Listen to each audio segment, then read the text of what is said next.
आज इस मारवाड़ की पवित्र धरती पर वीर तेजाजी जी की ऐतिहासिक मिट्टी में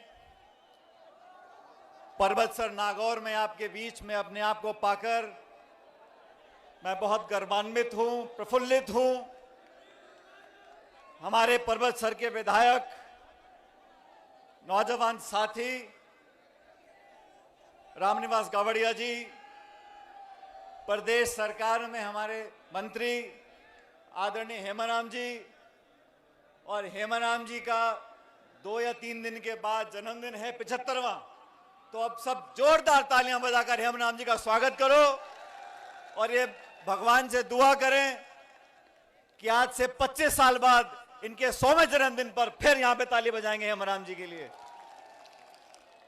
मुकेश भाकर जी, हमारे विधायक लाडनू से, हमारे पूर्व मंत्री और पूर्व विधायक नसीम जी, बन्नाराम जी, मीरा देवी जी प्रधान, रामनारायण जी प्रधान, विद्याधर जी चौधरी साहब, ज्योति खंडेलवाल जी, प्रशांत शर्मा जी, महेंद्र अलावता जी, इरफान चौधरी जी, लक्ष्मण जी, ब्रिज किशोर मेराड़ा जी, पुराराम चोयल साहब, गोपाल जी, राजूराम जी, कमल बकोलिया जी, अनिल चोपड़ा जी, मंच पर उपस्थित सभी नेतागण, और आज पर्वतसर में, नागौर में इतनी बड़ी संख्या में पधारे हुए मेरे किसान भाइयों, आदरणीय बुजुर्गों, माताओं, बहनों और दोस्तों,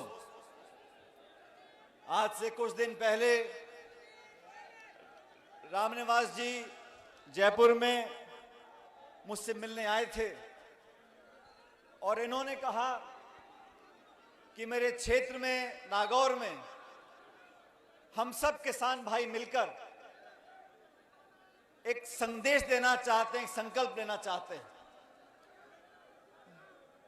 और एक किसान सम्मेलन का आयोजन हम करना चाहते हैं। मुझे खुशी है कि आप लोगों ने जिस आशीर्वाद से, जिस प्यार से, जिस लाड से इस रामनिवास मेरे छोटे भाई को आपने विधायक बनाया। ये रामनिवास जी जब जयपुर में यूनिवर्सिटी में पढ़ते थे, सुनो शांति से मेरी बात को सुनो, रामनिवास जी जयपुर में पढ़ते थे यूनिवर्सिटी में, तो ये मेरे पास, उस समय मैं प्रदेश का अध्यक्ष था, तो यूनिवर्सिटी में इन्होंने NSUI से अध्यक्ष पद का टिकट मुझसे मांगा था और मेरा मन था कि इनको यूनिवर्सिटी में अध्यक्ष पद का मैं टिकट दूं NSUI का, लेकिन परिस्थिति ऐसी बनी कि इनको हम यूनिवर्सिटी का टिकट नहीं दे पाए। लेकिन 2018 के विधानसभा चुनाव आए और मैंने दिल्ली में जाकर राहुल गांधी जी को बोला, सोनिया गांधी जी को बोला, मैंने कहा हमारे को, कांग्रेस पार्टी को, नौजवानों को ताकत देनी चाहिए। और उस समय मैंने मुकेश जी और रामनिवास जी को मैंने कहा, रामनिवास मैं तुम्हें यूनिवर्सिटी का टिकट तो दे नहीं पाया, मैं तुझे MLA का टिकट दूंगा। और मैं धन्यवाद करना चाहता हूं आप लोगों का कि आप लोगों ने भारी बहुमत से रामनिवास जी को विधायक बनाया। पिछले 4 सालों से मैं खुद इस बात का गवाह हूं कि रामनिवास जी ने ऐसा कोई मंत्रालय नहीं छोड़ा, सचिवालय का कोई कमरा नहीं छोड़ा, अपने क्षेत्र को विकसित करने के लिए योजनाएं, बजट, पैसा, विकास का, सड़क का, स्कूल का, अस्पताल का, बिजली का, जो काम हो सकता था उन्होंने कराया। जब मैं सरकार का हिस्सा था तो उन्होंने मुझे कहा था कि मेरे विधानसभा क्षेत्र में हमें आधी दर्जन पंचायतें और बनानी है। उस समय नया परिसीमन मन हुआ और मुझे खुशी है कि पर्वतसर में नई 6 पंचायतों का निर्माण हम लोग कर सके रामनिवास जी के संघर्ष के कारण। साथियों, आज हम इस सभा में मौजूद हैं और बड़ी संख्या में मेरी माताएं बहनें बैठी हैं। मैं आपका कायल हूं कि आप आज इस सभा में मौजूद हैं। आज देश के सामने, प्रदेश के सामने बहुत से गंभीर सवाल उठे। आप जानते हो, इस देश में 2/3 आबादी जमीन पर, कृषि पर निर्भर है। और किसानों की व्यवस्था को बेहतर बनाने का वादा बीजेपी ने केंद्र में सरकार बनाने से पहले किया था।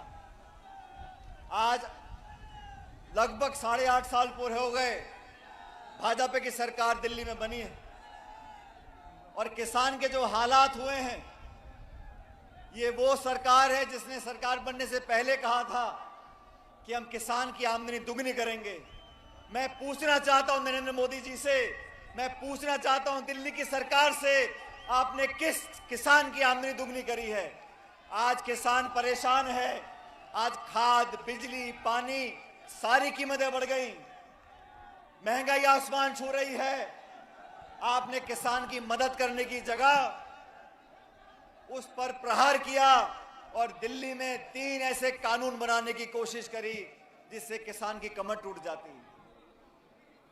वो तो धन्य है इस देश का किसान जिन्होंने महीनों तक, साल भर तक धरना दिया दिल्ली की राजधानी में बैठकर और केंद्र की सरकार को मजबूर किया। वो तीनों काले कृषि कानून उनको वापस लेने पड़े और देश से माफी मांगनी पड़ी। जब ये कानून बने थे पूरे प्रदेश में हम और आपने मिलकर सभाएं करी थी और केंद्र की सरकार को चुनौती दी थी। अगर किसान संगठित हो जाता है तो दुनिया की हर ताकत को हमारे सामने झुकना पड़ेगा।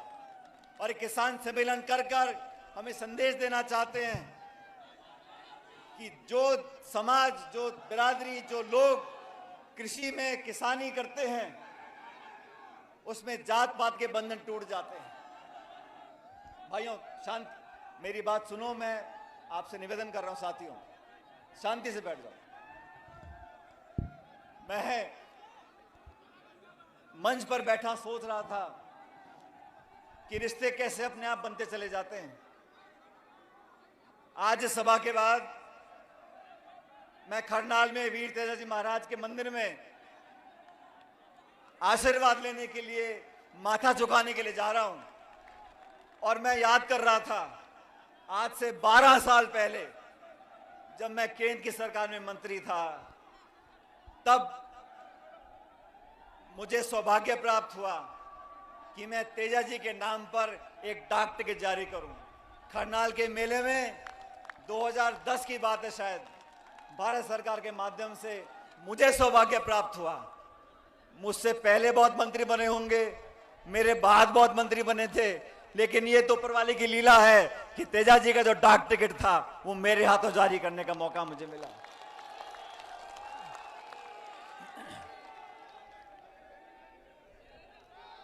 साथियों, देश में आज से 9 साल पहले जो भारत की जनता पे कर्जा था वो 56 लाख करोड़ का था।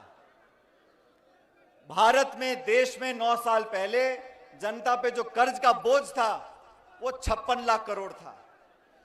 आज वो कर्जा 1.5 लाख करोड़ का हो गया। 1.5 लाख करोड़ का कर्जा जनता के ऊपर है। वो लोग जो बात करते हैं आम आदमी की, किसान की, उद्योग की, निवेश की, रोजगार की, आर्थिक प्रगति की, आज इस सम्मेलन के माध्यम से उसने पूछना चाहता हूं उन लोगों से कि आप सत्ता में काबिज हुए, अर्थव्यवस्था चौपट हो गई, नोटबंदी आपने कर दी, जीएसटी थोप दिया, महंगाई आसमान छू रही है, बेरोजगारी के रिकॉर्ड टूट रहे हैं, और आपने जो कानून बनाए, जमीन अधिग्रहण के खिलाफ आपने कानून बनाने की कोशिश करी, आपको वापस लेना पड़ा। किसानों के खिलाफ आपने 3 कृषि कानून बनाए, आपको वापस लेने पड़े। और फिर आपने क्या किया? क्योंकि हम सब नागौर में हैं, ये वो जमीन, वो धरती है जहां के बच्चे, जहां के बेटे वर्दी पहनकर हमारे देश की सीमा की रक्षा करते हैं। सरहद पर खड़े होकर गोली खाने का जिनमें जज्बा है, वो राजस्थान में मारवाड़, नागौर के बच्चे वहां जाते हैं। केंद्र की सरकार ने क्या किया? एक नई योजना बना दी, अग्निवीर की योजना। यह अग्निवीर की योजना क्या है? जो पहले बच्चा भर्ती होता था, मेहनत कर कर फौज में अपना नाम रोशन करता था, अब इन्होंने कहा कि तुम भर्ती हो गए तो 4 साल में आपकी छुट्टी कर देंगे। ये भर्ती प्रणाली के साथ ये धोखा है। और मैं समझता हूं अग्निवीर जैसे योजना बनाने वाले वो लोग हैं जो जानते नहीं कि जो बात हेमाराम जी बोल रहे थे जय जवान और जय किसान। कौन से उद्योगपति के बच्चे जाके फौज में भर्ती होते हैं? किसान का बच्चा जाके फौज में भर्ती होता है। मेहनत करते हैं, सालों तक परिश्रम करते हैं, परीक्षा में पास होते हैं, फिजिकल टेस्ट में पास होते हैं और फिर जाके वो भर्ती होते हैं। तो केंद्र में बैठे लोगों को ना तो जमीनी हालात का पता है और ना लोगों के जज्बात को उनको मालूम है। धर्म के नाम पर, जाति के नाम पर, भाषा के नाम पर, प्रांत के नाम पर लोगों में विभाजन कर कर वोट लेना जानते हैं। लेकिन हम सब लोग अगर संकल्प लेंगे, मुझे पूरा विश्वास है आने वाले समय में आपका संपूर्ण आशीर्वाद हम लोगों को मिलेगा।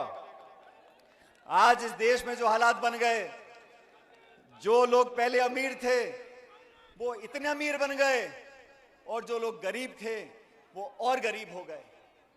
जब मनमोहन सिंह जी की सरकार दिल्ली में थी साथियों, 10 साल के कार्यकाल में 14 करोड़ लोगों को गरीबी रेखा से ऊपर उठाया था। 14 करोड़ लोगों को गरीबी रेखा से ऊपर उठाया था। आज के हालात क्या हैं? देश की 10% लोगों के पास, देश के 10% लोगों के पास इस भारत की 2/3 संपत्ति है। 66% संपत्ति इस पूरे भारतवर्ष की 10% लोगों के हाथों में चली गई। इस देश में हवाई अड्डे, रेलवे लाइन, बिजली कंपनी, बीमा कंपनी, जो बड़े पोर्ट थे, खान थे, उन सबको नीलाम करके चंद लोगों के हाथों में दिया जा रहा है। और सबसे ज्यादा चोट किसको लगती है? हमारे किसान कौम को लगती है। और मैं ऐसा मानता हूं साथियों, जाति, बिरादरी, धर्म, भाषा, प्रांत, इन सबको, इस सबके जहर को अगर कोई तोड़ सकता है तो 2 बातें तोड़ सकती हैं। पहली जवानी और दूसरी किसानी। ये देश में, राजस्थान में 70% जनता 35-40 साल से कम है और जवान की कोई जाति नहीं होती। उसको भविष्य की चिंता है, उसमें देशभक्ति के भाव हैं, वो सबको साथ लेकर चलना चाहता है। और किसान जो धरती माँ का पेट फाड़ कर अनाज पैदा करता है, पूरे देश का पेट पालता है, उसी को जाति नहीं है। हम मंडी में जाके खड़े हो जाएं और गेहूं बाजरा हाथ में ले लें, हमको नहीं पता ये गेहूं किसने पैदा किया है, वो किस बिरादरी, किस समाज का, किस जाति का है। जो अनाज पैदा करता है वो किसान है। इसलिए साथियों, इस जहर को खत्म करने के लिए हम लोगों को एकत्रित होना होगा, संगठित होना होगा। नौजवानों का भविष्य इस देश के लिए बहुत महत्वपूर्ण है और नौजवानों के लिए हमने हमेशा संघर्ष किया है। जब मैं प्रदेश कांग्रेस कमेटी का अध्यक्ष था, हमने भाजपा की सरकार को बहुत चुनौती दी। और मैं बीजेपी के साथियों से पूछना चाहता हूं, आप लगातार प्रदेश में मीटिंगें कर रहे हो, आप कहते हो हम जन आक्रोश की मीटिंग कर रहे हैं। अरे आंख खोल के देख लो, जनता यहां बैठी है, तुम अकेले आक्रोश करते रहो। ये सब लोग झूठे सपने दिखाकर, पाखंड कर कर, भावना को भड़काकर, मंदिर के नाम पर, मस्जिद के नाम पर, भगवान के नाम पर वोट लेना जानते हैं। अपने आप को बहुत बड़े राम भक्त बुलाते हैं। मैं उनसे पूछना चाहता हूं, आप इतने राम भक्त इतने बड़े हैं, सबसे ज्यादा राम राम सा तो मैं बोलता हूं। ये सब लोग इस उम्मीद में बैठे हैं कि हम प्रचार करेंगे, बड़ी बड़ी घोषणाएं करेंगे, सपने दिखाएंगे, लेकिन काठ की हांडी बार बार नहीं चढ़ती। आपने लोगों को भ्रमित किया, हिंदू मुसलमान, राम और भगवान और मस्जिद, हिंदुस्तान पाकिस्तान। आप भाजपा के साथियों से पूछो कि भाई गैस का सिलेंडर 1200 रुपए का क्यों बिक रहा है, पेट्रोल डीजल देसी घी से महंगा क्यों हो गया? कहते हिंदुस्तान पाकिस्तान, हिंदू और मुसलमान। आप बोलो भाई, बाजार में कुछ सामान लेने जाओ, खाद, पानी, तेल, घी, चाय पत्ती, सब्जी, लाडू, कुछ भी खरीद लो, महंगाई आसमान छू रही है। मैं पूछना चाहता हूं भाजपा के साथियों को, किसी एक नेता ने आके आज तक बोला है कि हम महंगाई पर काबू लेकर आएंगे? किसी एक नेता ने बोला है कि हम महंगाई कम करेंगे? जब आप विपक्ष में थे तो कहते थे हाय महंगाई डायन मार गई। अब महंगाई नहीं दिखती। पेट्रोल डीजल देसी घी से महंगा कर दिया। गैस का सिलेंडर 1100 रुपए का बिक रहा है। राजस्थान में खाद और बीज में ब्लैक होता है। सर्दी में लोग लाइनों में खड़े होते हैं। आप खाद और हमका यूरिया देते नहीं हो, किसान की परवाह आप करते नहीं हो। मैं चुनौती देना चाहता हूं कि इनकी सरकार को भी और उन सब लोगों को जो किसानों को कमजोर समझते हैं। साथियों, भविष्य में आने वाले समय में अगर किसान संगठित हो गया, अगर नौजवान संगठित हो गया, हर वो ताकत जो तोड़ना जानती है, हर वो ताकत जो अफवाह फैलाना जानती है, हर वो ताकत जो सत्ता में झूठ बोलकर काबिज होना चाहती है, उस ताकत को हराने का दम हम लोग रखते हैं। ये संदेश इस किसान सम्मेलन देना चाहते हैं।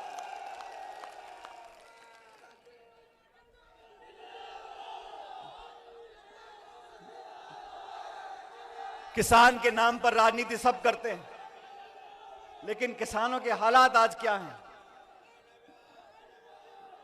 केंद्र की सरकार को 9 साल होने आए। अगर कोई बहुत बड़ा उद्योगपति है, करोड़पति है, उसकी तुलना आप छोटे किसान से करो। जो किसान 2 बीघे में खेती करता है, जो किसान 2-3 बीघे में खेती करता है, उसको अगर एक ट्रैक्टर खरीदना है, उसको अगर एक बोरिंग करवानी है, उसको अगर एक गाय या भैंस खरीदने के लिए 50,000 रुपए का बैंक से कर्जा चाहिए, तो वो भला आदमी बैंक के 10 चक्कर काटेगा। फिर उसको प्रमाण पत्र चाहिए, फिर उसको दस्तखत चाहिए, फिर उसको क्या गिरवी रखोगे, और 15 चक्कर काटने के बाद 50,000 का अगर कर्जा किसान को मिलता है तो बीच में उसको 10,000 रुपए की कमीशन देनी पड़ती है, और फिर जाके उसको कर्जा मिलता है। और कोई बहुत बड़ा खरबपति हो, एक बैंक में फोन कर दे तो बैंक का मैनेजर पैदल भागता हुआ जाके चेक देके आता है उसको। ये व्यवस्था बदलनी पड़ेगी, व्यवस्था बदलनी पड़ेगी। इस देश का किसान जो पूरी भारतवर्ष की जनता का 130 करोड़ लोगों का पेट पालता है, उसको आज भी दर दर भटकना पड़ता है। हमारी माताएं बहनें बैठी हैं, आज 70-75 साल हो गए, आज भी पानी लाने के लिए हमको कई किलोमीटर चलना पड़ता है। आज भी छोटे मोटे काम कराने के लिए हमको माथे रगड़ने पड़ते हैं, नाक रगड़नी पड़ती है। इस व्यवस्था को बदलना है, और व्यवस्था को वही लोग बदल सकते हैं जिनमें संघर्ष करने की शक्ति और ताकत है। जो नौजवान आपके साथ खड़े रहे हैं, हमारा छोटा भाई रामनिवास जी ने मुझे कहा, पायलट साहब मैं किसान सम्मेलन करना चाहता हूं। मैंने कहा कहां पर करोगे? उन्होंने कहा परबतसर में करूंगा। मैंने निवेदन किया, मैंने कहा आप अकेला सम्मेलन कर लोगे? उन्होंने कहा जैसे लोगों ने आप पर विश्वास किया है, आप मुझ पर विश्वास करके देखो। और मैं देख रहा हूं आज इतनी बड़ी संख्या में आप सब यहां मौजूद हो। और देखो, जब समय अच्छा होता है ना, तो सारी चीज अपने आप सही हो जाती है। आज से 2 दिन पहले यह घोषणा करी, मैं टेलीविजन देख रहा था, तो टेलीविजन पर खबर चल रही थी कि 16 तारीख से उत्तर भारत में, पश्चिम भारत में इतनी भयंकर सर्दी होने वाली है, शीतलहर होने वाली है। तो मैंने सोचा, मैंने कहा 15 की रात को बहुत ठंड पड़ी है, 16 को हमारे किसान भाई सुबह सुबह काम कर कर सम्मेलन में कैसे आएंगे। लेकिन मैं सुबह जयपुर में जब मैंने आंख खोली, इतना बढ़िया मौसम, इतना नीला आसमान और सूरज था, तो मैंने कहा ये किसान सम्मेलन अति कामयाब होगा, क्योंकि लोगों की भावनाएं जुड़ी हुई हैं। लोग चाहते हैं कि किसान समृद्ध हो, किसान ताकतवर बने, हमारे बहन बेटियां नौजवान पढ़कर आगे बढ़ सकें। और मैं आज उस बात को दोहराना चाहता हूं जो मैं बचपन से सुनता आया था। मैं जब स्कूल में पढ़ता था तो अक्सर जो शौकीन होते हैं घर के बच्चे, मैं भी पायलट साहब के साथ, मेरे स्वर्गीय पिताजी के साथ सभाओं में जाता था, और सभाओं में अक्सर वो बोला करते थे कि इस देश की व्यवस्था को, अर्थव्यवस्था को बदलना है तो जो लोग इस देश को चलाते हैं उन कुर्सियों पर वो लोग बैठे, गांव और गरीब और किसान के बच्चे उन कुर्सियों पर बैठेंगे तो उसकी कलम उनके लिए चलेगी जिस देश में जो लोग अनाज पैदा करते हैं। जब तक गरीबों के बच्चे, किसानों के बच्चे उन कुर्सियों पर नहीं बैठेंगे, जिस कुर्सी से इस देश और प्रदेश में नियम कानून बनते हैं, तब तक सही मानने में हमारा भला नहीं हो सकता। वोट की ताकत ऐसी ताकत है साथियों, वोट की ताकत इस जमहूरियत में, इस लोकतंत्र में, इस प्रजातंत्र में इतनी बड़ी ताकत है। कोई कितना घमंड कर ले, कोई कितनी बड़ी ऊंचाई पे पहुंच जाए, लेकिन 5 साल के बाद हाथ जोड़कर गांव और गरीब को गणेश मानकर पूजा करनी पड़ती है, वोट मांगने पड़ते हैं, हाथ जोड़कर शीश झुकाना पड़ता है। इसलिए अपनी वोट की ताकत को हम आप समझते हैं। आने वाले समय में भी मैं चाहता हूं आपका आशीर्वाद बना रहे। जिस प्रकार से हम लोग मेहनत कर रहे हैं, आप सब जानते हो 7 सितंबर 2022 को कन्याकुमारी से राहुल गांधी जी ने एक यात्रा शुरू करी, भारत जोड़ो यात्रा। मेरा सौभाग्य था कि मैं कन्याकुमारी में उस दिन था और 7 सितंबर को मेरा जन्मदिन होता है। तो मैंने कहा भाई सोने पे सुहागा है, भारत जोड़ो यात्रा हो रही थी।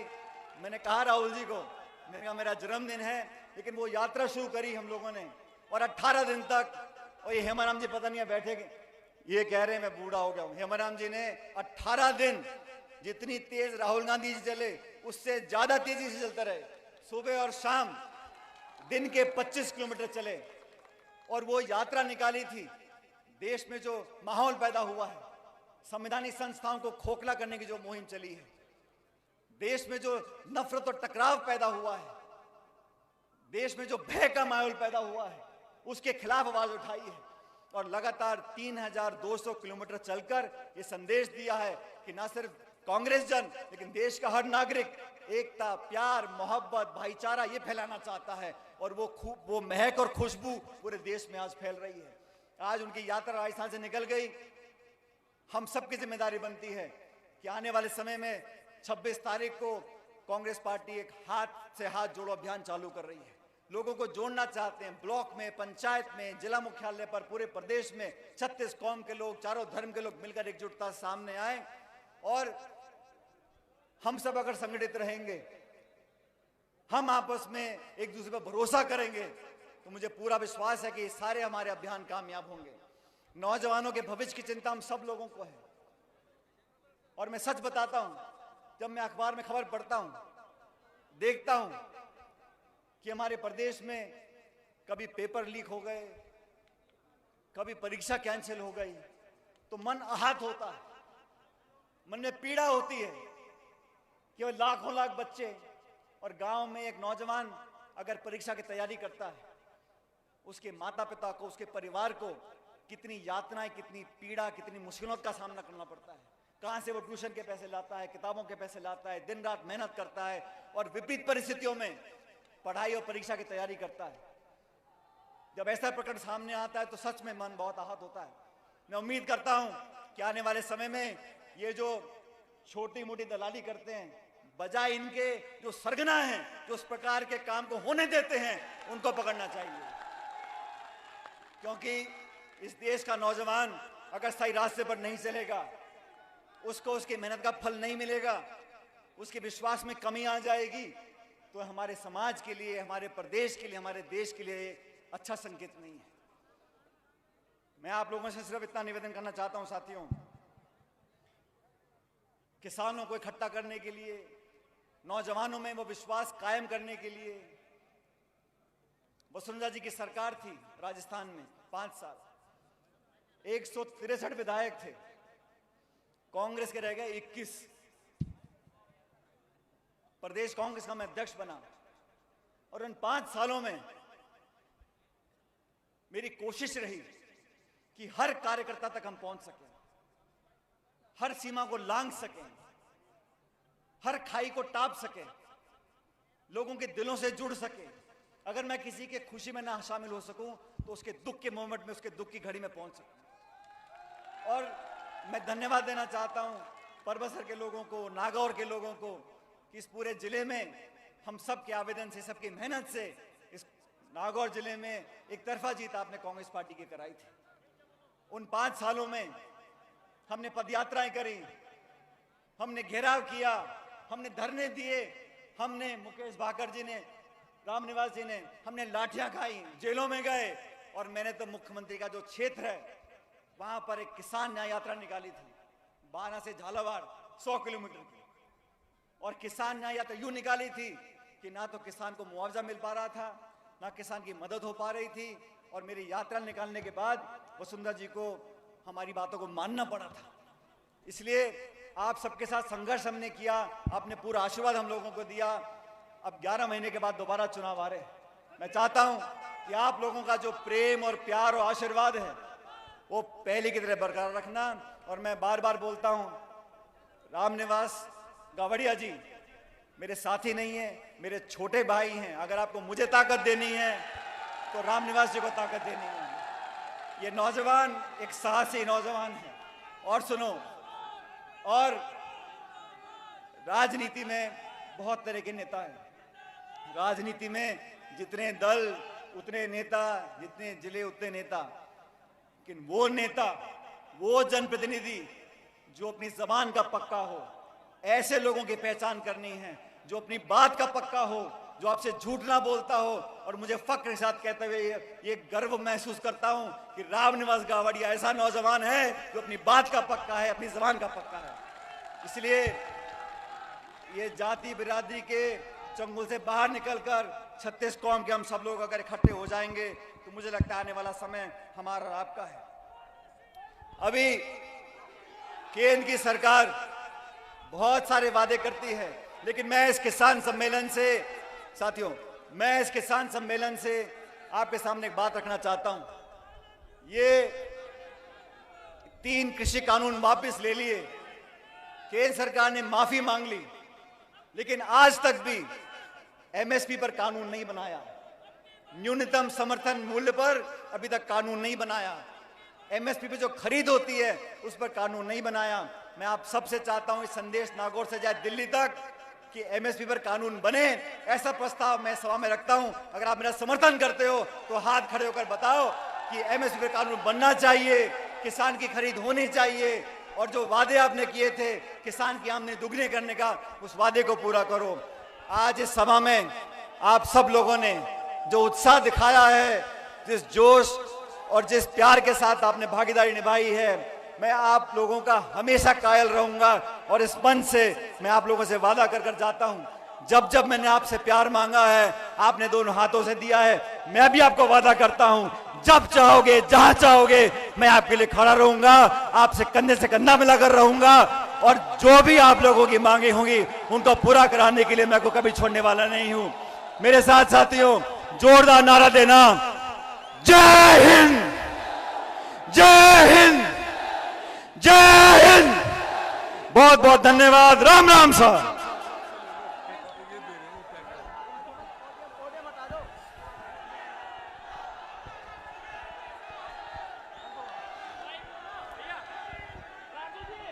सचिन